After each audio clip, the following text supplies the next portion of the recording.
Long ago, in the ancient kingdom of Edo, there lived a humble carver named Oseiji, known for his quiet strength and deep knowledge of the old ways. Oseiji lived at the edge of the sacred forest, where spirits were said to whisper through the trees and only the brave dared to walk at night.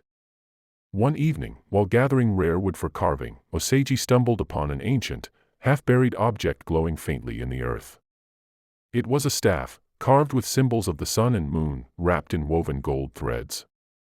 As his hands touched it, the ground trembled, and a voice echoed. "Wield me with honor, and I shall summon warriors from the shadows to protect the land." The gift of the staff. Oseiji took the staff home. That night, as he slept, he dreamt of Yuka, a powerful ancestor of Edo, who told him the staff once belonged to the Oba's first war priest, used in ancient battles to defend the kingdom when enemies outnumbered the warriors. With a wave of the staff, shadows of trees, rocks, even people could become shadow warriors, silent, swift, and deadly. At dawn, Oseiji tested it. He stood in the rising sun and pointed the staff at his own shadow. To his shock, the shadow rose from the ground, formed into a dark warrior with his shape, and stood silently, awaiting orders. With another wave, it returned to the earth. The threat to Edo. Soon, word came that invaders from a distant land led by a ruthless warlord named Ogbani the Flame were marching toward Edo, burning villages in their path. The Oba summoned his warriors, but they were few, and fear spread. Oseiji, carrying the staff, approached the palace. Many laughed. What could a carver do in battle? But when he demonstrated the staff's power in the Oba's court, turning the shadow of a guard into a living warrior, silence fell. The Oba commanded him to lead the defense. Preparing for war. Oseiji traveled village to village, teaching brave volunteers how to wield the staff with him.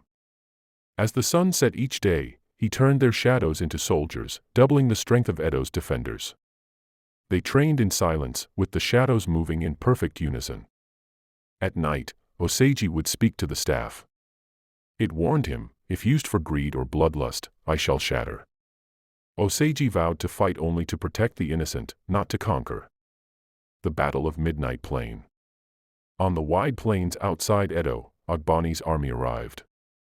Torches lit the night, and drums of war thundered.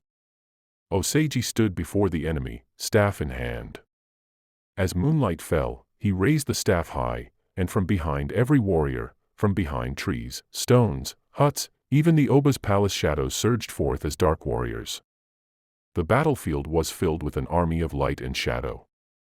The enemies, confused and overwhelmed, could not strike the shadows they passed through but were struck down in return. Ogbani, furious, charged Oseiji. As they fought, Oseiji's shadow rose and shielded him, allowing Oseiji to defeat the warlord. The choice and the farewell. Victory was Edo's. The people celebrated Oseiji, calling him the Shadow Maker. The Oba offered him wealth and a palace, but Oseiji refused.